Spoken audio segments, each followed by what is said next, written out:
Hey guys, thank you for joining me. My name is Conrad de Vet and this is Innovate Asterisk. In this video, I'm going to be installing Asterisk onto a Raspberry Pi. We'll make a small PBX. So, here is the Raspberry Pi. This is a single board computer. It's got everything that we need in order to run Asterisk. Got a network point over there. Got an SD card over there. We're going to install our operating system, Debian, or Debian-based operating system. It's called Raspbian. That's the officially supported one. This is a 16 gig SD card, and if you are following this video, I would suggest that you get a very good quality SD card. Information is written quite a lot to the drive, and there are different classes of SD cards, and I would get the best one. Over here we have the USB-C connection, and that is how we're going to power up our Raspberry Pi. Over here is the GPIO, which is basically for connecting external circuit boards and LCD screens, etc., things like that. Alright, so first thing we need to do is go to the Raspbian website. That is this one here. Let me just zoom in a little bit for you. Okay, so we have raspberrypi.org, and if you click on the download section over here, you will get the Raspbian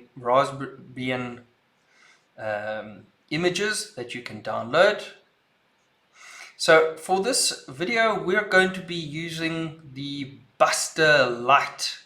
This is the latest one. This was released September 26th, so pretty recent.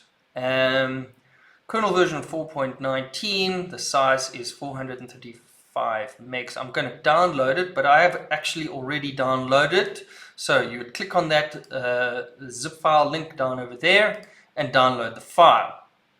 So let me bring that over for you. Over here is the zip file, right? Whether you're on Windows or a Mac, don't think it really matters, but I'm going to show you how to do it on a Mac. The process is probably the same for Windows.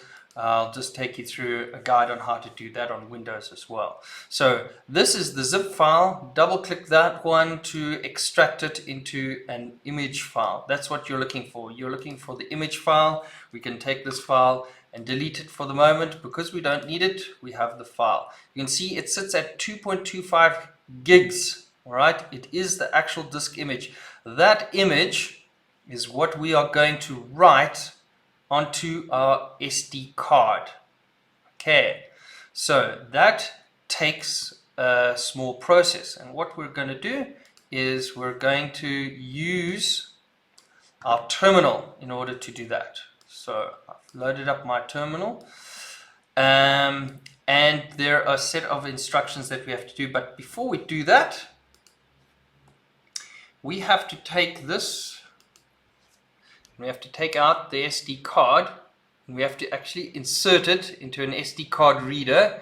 In this case, I have an external SD card for the Mac, so I'm taking it out. We just pull on it. It's not a click in and out.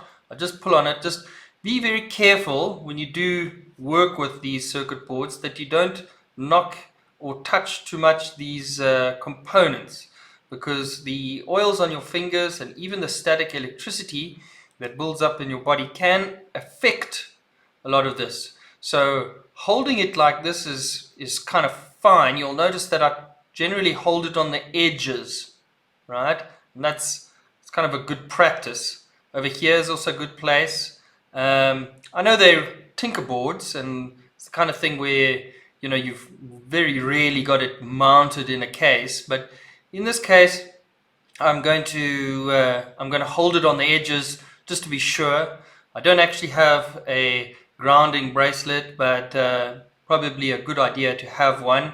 For the moment, static electricity is not too much of a problem for me, and so that's just something to bear in mind when fiddling with these things. I'm putting down on a piece of paper now. I'm going to take the SD card, I'm going to insert it. I'll be back in a second. Alright, so I now have my SD card in my laptop. By default, the Mac and also Windows, but let's go through this on a Mac. By now it's mounted the drive, so we'll need to unmount it. So I'm going to go back to my screen over here. We're done with the web page, so we can take that away. And this is just going to sit in the background over here. So I hope you can all see that neatly. Okay, so this is my Mac terminal, and from here I need to perform some commands under the administration account.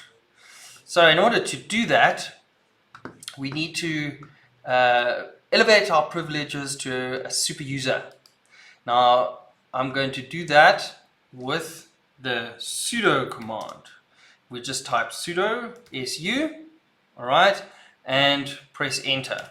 It'll now prompt you for your password. Now this is your normal password when you log into your computer every morning.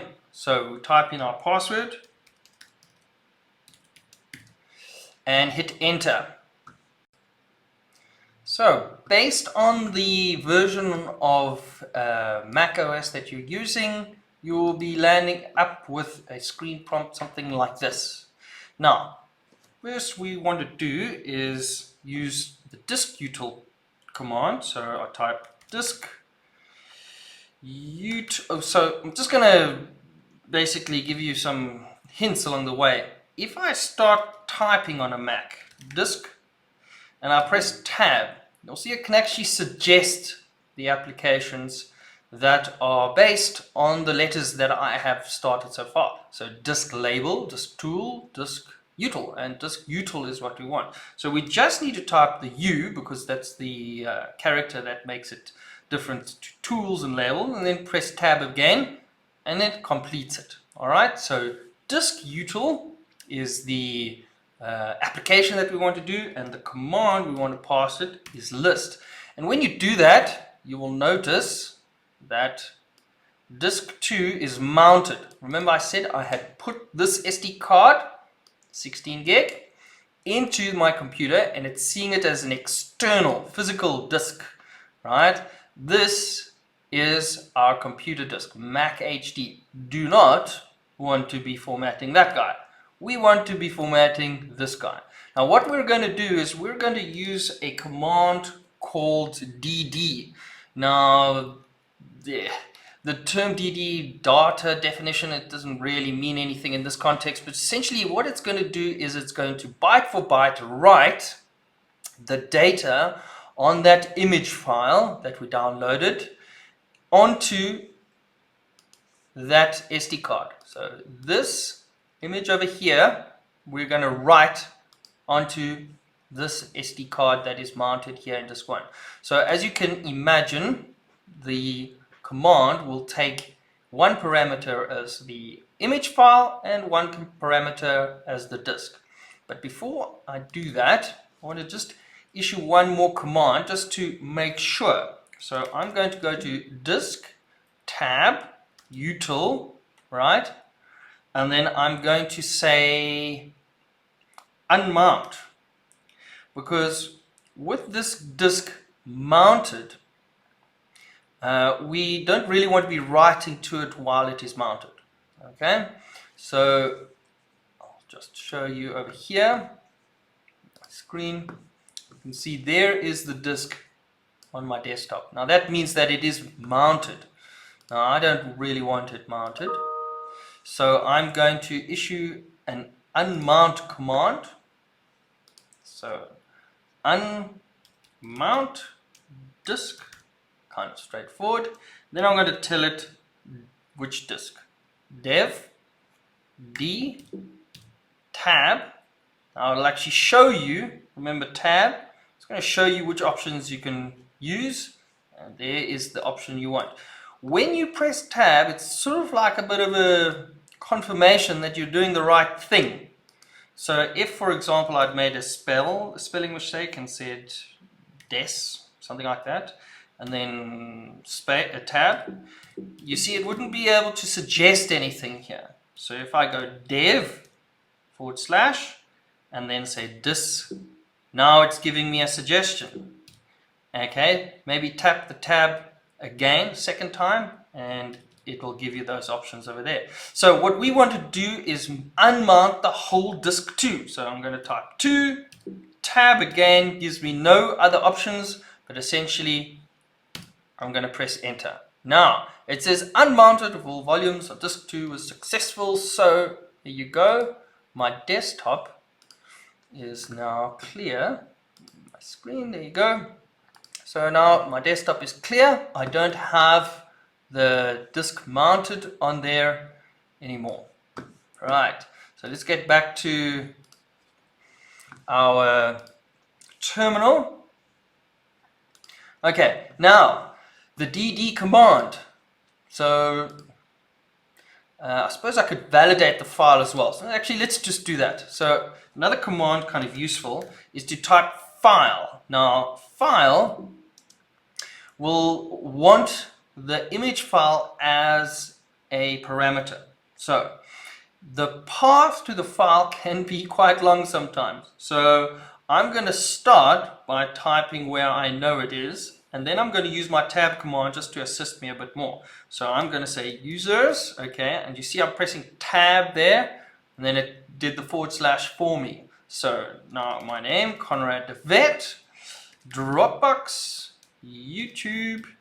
Okay, and what I'm actually doing is I'm typing the first letter of each on each / and then pressing tab, and it's auto completing it for me. So actually in all of this I've actually typed a US, a CO, a DR, a U, an I, and it just completed the rest for me.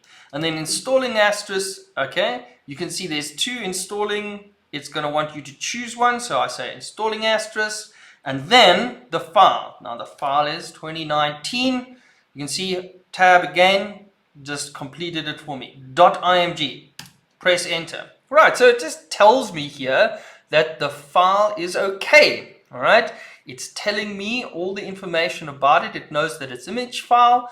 It's got boot sectors, partitions, all this kind of information. It's kind of technical, and the only thing we're really interested in here is that it didn't error out. Because if, for example, this image file was corrupted, all right, it wouldn't be able to give you this information. So we do this as a little double check just to be sure that the file that we're actually going to write to this SD card and actually boot off is in fact a valid file. Right, so the dd command, right. So dd, right, then, now BS is a short parameter for block size, and I'm going to use a 1 megabyte block size. Don't really have to worry about that, and you can leave that out, but I'm going to specify it. Now, input file if equals, what it will be equal to is this entire file, which we just validated. Now, on the Mac, you can go copy and paste.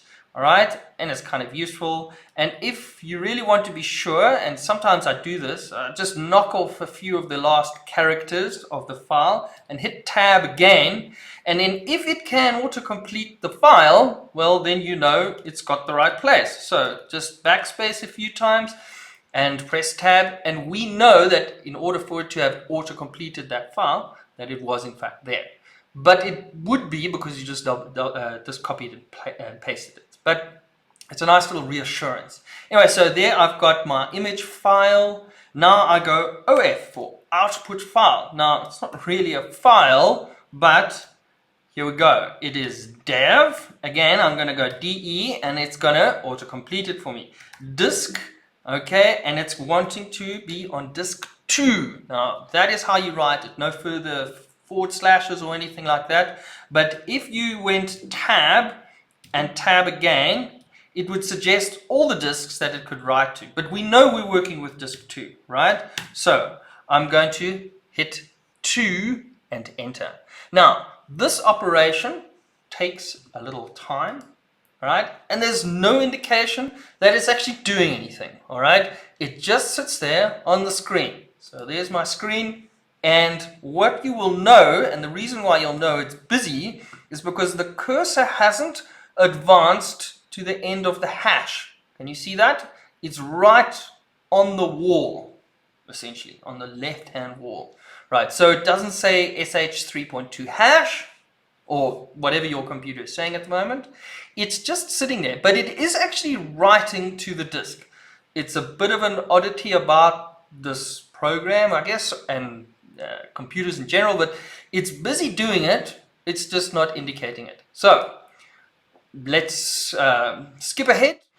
Okay, and there you can see that it has finished its job. It's written that many bytes onto the disk. It's a lot, I suppose. Okay, so now that we have our operating system written to the disk, there's one more step that we have to take in order to access this Raspberry Pi on our network. So what I'm going to do is I need to enable SSH. To do that, we need to drop a little file inside the disk. So let me go to the disk. There is our boot disk on our desktop. And that is the contents of the partition. But all we have to do is just add a file to that list over there. So I'm going to create a new document. And I'm going to say, please enable SSH. Oh, no, I'm just kidding. You don't have to do anything. So you just have to go File, Save As, and you need to save it to this disk. You can see on the left-hand side, I'm choosing the boot disk over here, which is my external disk. You can see by that little disk icon and the eject button, and I'm going to call this SSH and no extension. Now the problem is that if you don't take this off, it puts a .txt on the end, right? So let's just zoom in for everyone. So here is my file. It's a blank document. It doesn't have anything in it. It says save as SSH with this option off. Otherwise it would have put a .txt at the end. And I've chosen my boot disk as my location. Right? There it is. There's the rest of the files. Okay? And I click save.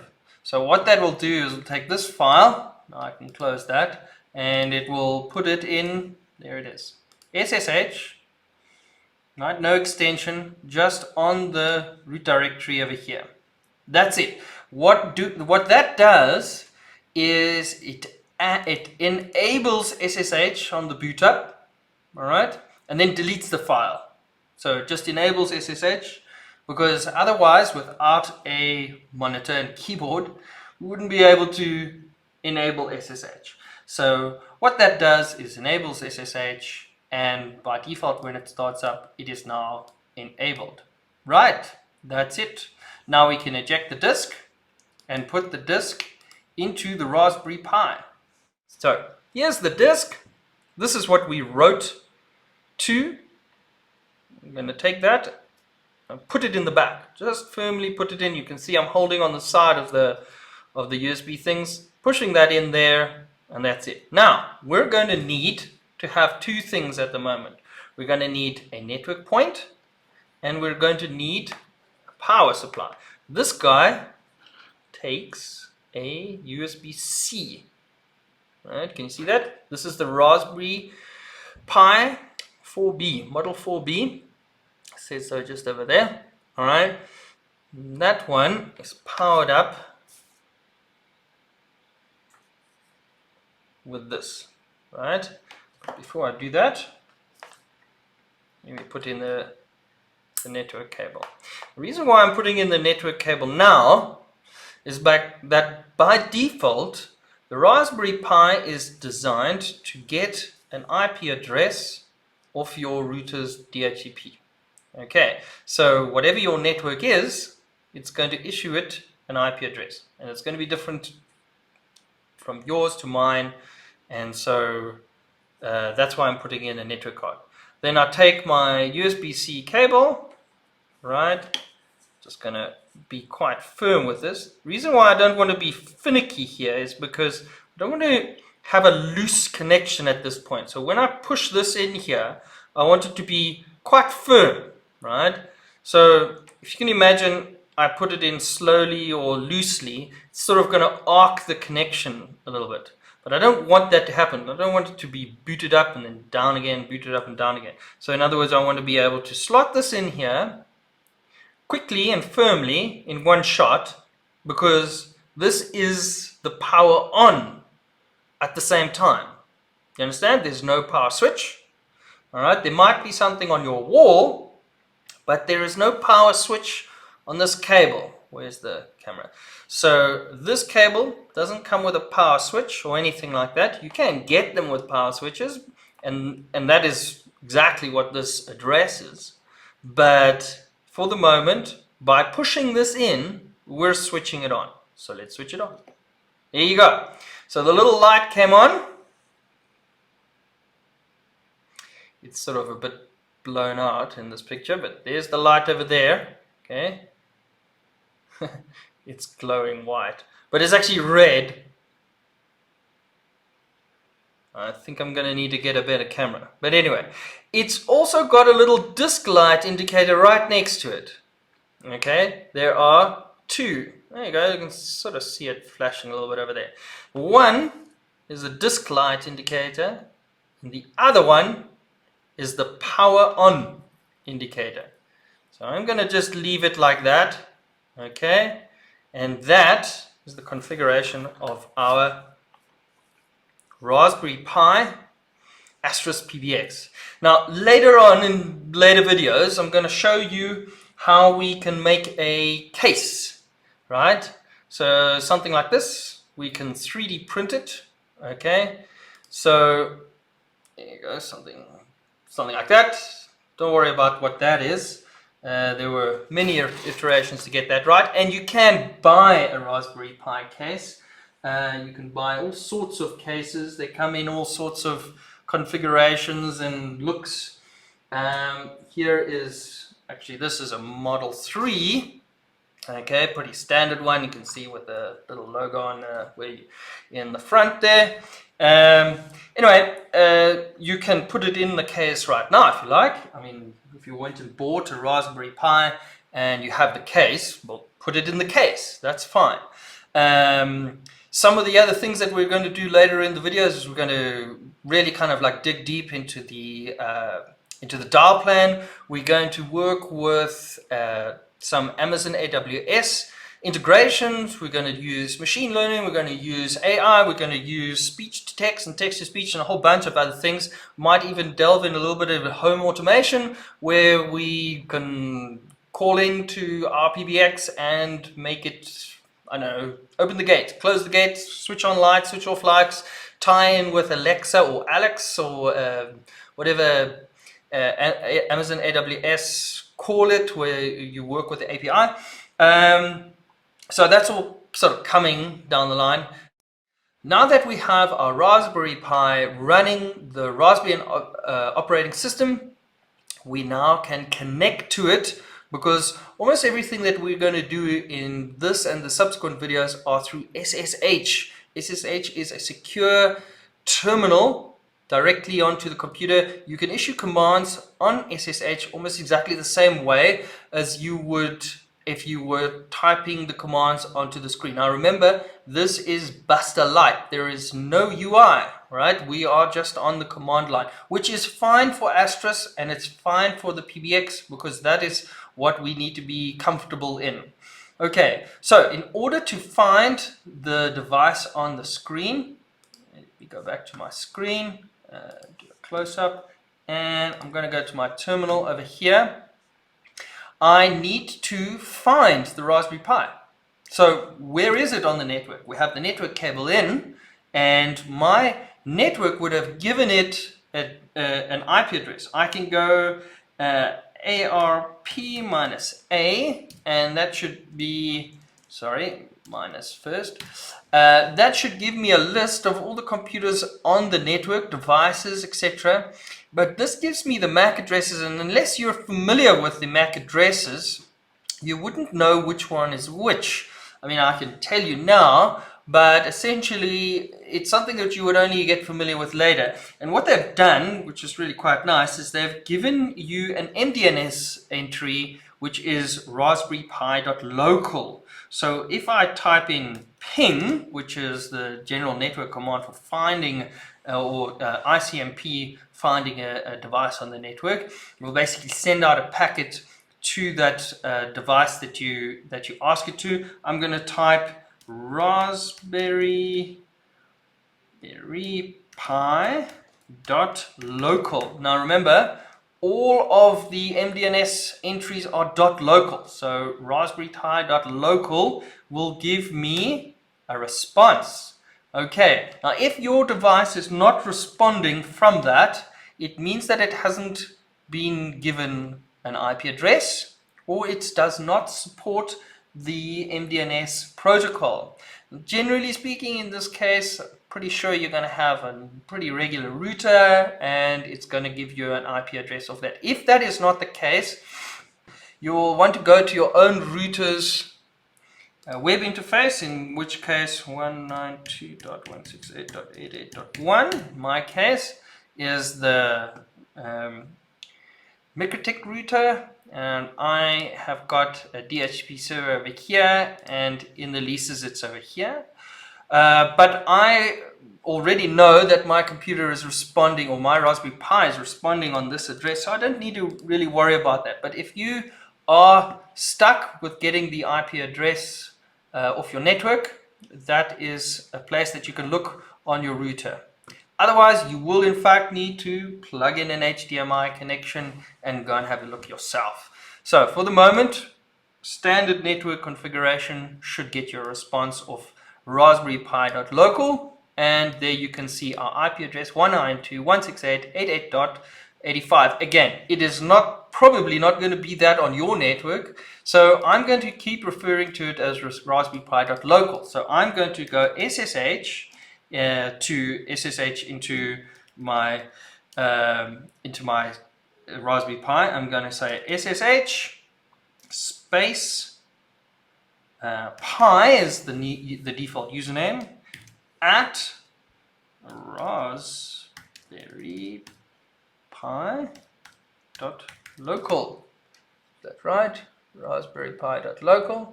So it's now going to ask me if, because it doesn't know me, if this SSH fingerprint is acceptable. Do I accept it? Yes, I accept it.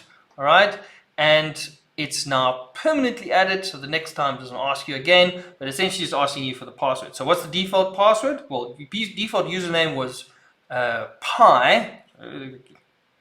Goes without saying that the default password is Raspberry.